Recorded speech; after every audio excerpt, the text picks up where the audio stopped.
Hello YouTube, welcome to Curious Me channel. This is Shabazz Khan, and in this video we will learn about form tag helpers. Now this video is continuation from our previous videos. The link to the playlist is in here and also in the description down below. If you are just here for form tags, this video will obviously help you. Now there are some prerequisites to this video. You should know about views and how data binding in views work and what are tag helpers. Now all of those three things have been covered by me. You can use this link to get all those videos, and the link to those videos is also in the description down below. Now in this video, we will create a form using tag helpers and style it using Bootstrap. Now this is what our finished product will look like. It will have a title, description, category, which will be a select list, and then it will have a button which will be used to create the blog. So now let's start coding. This is Visual Studio Code, and this is the application that we have been using to build our application. Right now, if you want the source code, it is available via GitHub, and the link to that GitHub repository is in the description down below.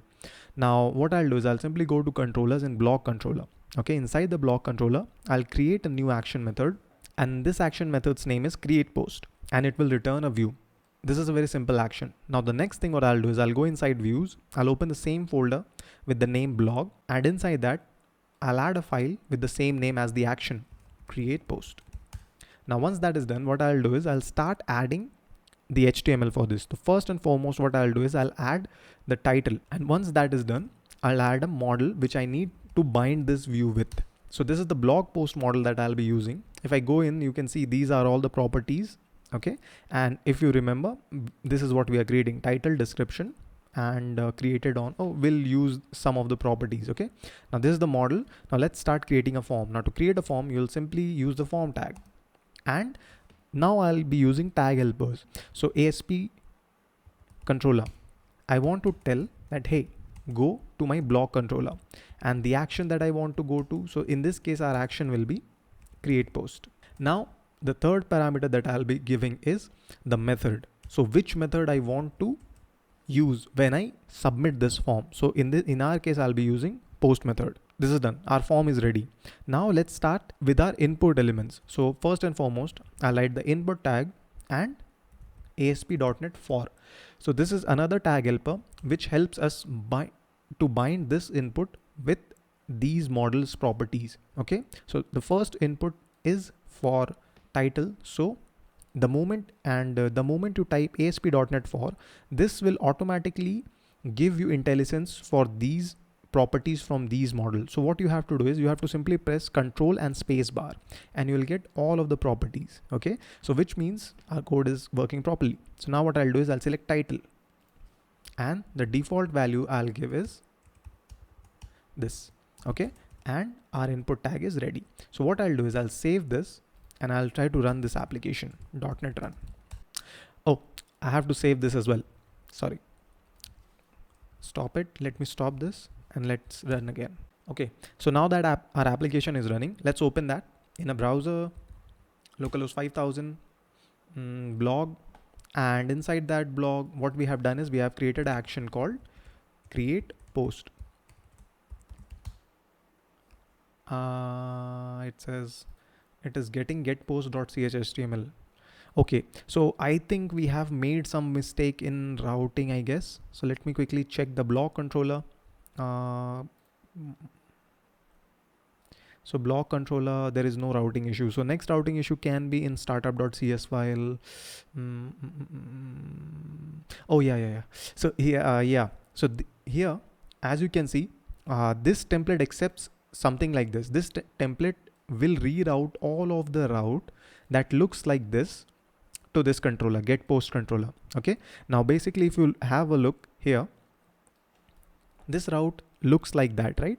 /blog/id. Now this is being considered as an ID. So what we can do to fix this is simply add an int. So basically what I'm telling MVC like is only redirect those which has an ID of type integer. Now what will happen is, since this is a string, it will work as expected. I hope so. .NET run.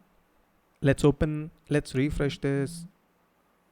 It says can't be found. Why can't it be found? Sorry. So like it should be create post. And here you can see we have our input tag. Now let's go ahead and view page source for this specific page. Now here you can see this is the form tag that we have created. Okay, now this is the form tag, and our controller and action has been converted into this, and our input is here. Okay, and this is something anti-forgery that is being taken care of by MVC, which we will discuss later, so don't worry about it. So the basic idea here is our input is here. Now let's go ahead and add a few more things. So let's go back here. Now what I'll add is I'll add a label. Now this also can have a ASP for attribute, and what I'll tell is I'll give that attribute as title. Okay, so now what will happen here is this title will get filled in between, and also this label, whenever you click on this label, it will focus your cursor to this input tag. Okay, so now when you do this ASP for in a label, it kind of, you know, these two are now kind of binded. So let me save this and run it again. Let's refresh this, and you can see the title is here. Let's inspect that. Okay, so the title is here. Now when I click on this title, you see the focus goes here. Okay, so this is done.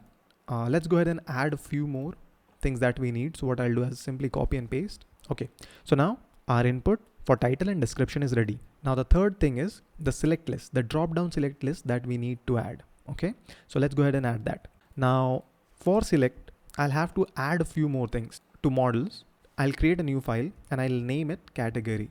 Okay, category.cs. Now I'll add all the namespace here. Now basically this will be an enum. Now this category will have all the categories that I need: technology, science, sports, and all those things. Now after creating that enum, what I'll do is I'll simply go inside blog post, and what I'll do is I'll create a new property which will be of type category, which is an enum that we created, and the name of the variable will also be category. Okay, now let's format the document. Okay, formatting document is Control-Shift-P, and that will give you this, and you can type format document, click on it, it will format the document. So once that is done, save this, and basically this category is now of type enum. You'll understand right now what this will do. So basically select tag will work something like this. I'll add the select. Okay, now inside the select there are few options. Now first and foremost, what is this for? Of course the category variable that we have created. Okay, again the control spacebar will give you IntelliSense. Now ASP.NET for category ID. Okay, now what items that it needs can also be given by us. So what are the items? Now these items, as you will hover over it, it will say that it requires IEnumerable of type MVC rendering a select list item, as you can see here, right? So how can we get that? And it is very simple to get that. Let me just quickly show it to you. So what we can do is we can use html.IntelliSense. Now this will give you a function that you can use to convert enum into select list. As you can see here, get enum select list. I have selected this. Once I've selected, I'll have to provide which enum I want to convert into a select list. So I'll give category. Okay, and I'll close the method. So basically what this method will do, it will take that enum and convert it into an enumerable of type rendering select list item. Okay, so we have saved it. Let's save it. Let's run and see what happens. Okay, let's refresh our application, and you can see that our select list is here, our description is here, and then our title is here. Okay, now let me go ahead and quickly add few more things. Okay, so the next we'll add a button, and type will be submit, and I'll write create. Okay, so now our basic form is ready. Now what I'll do is I'll simply style it using Bootstrap. So let me quickly do that. So this is the final changes that we have done. Now what we have done here is we have added classes from Bootstrap to structure our form to look better. Okay, now Bootstrap gives you a lot of classes using which you can style your websites very quickly. So let me save this and then restart the application. Let's open our application and let's go ahead and refresh this. And the moment I refresh, you'll see our form looks like this. Okay, title, description, technology, and all those things. Okay, so what we did in this video is we created a form and we used tag helpers to bind all of these inputs inside the form with the model's properties. Okay, now how is this beneficial? Well, Now MVC will take care of all the inputs that you provide here, and when you click on this create, it will take all of these values, create an object and send it to ASP's backend.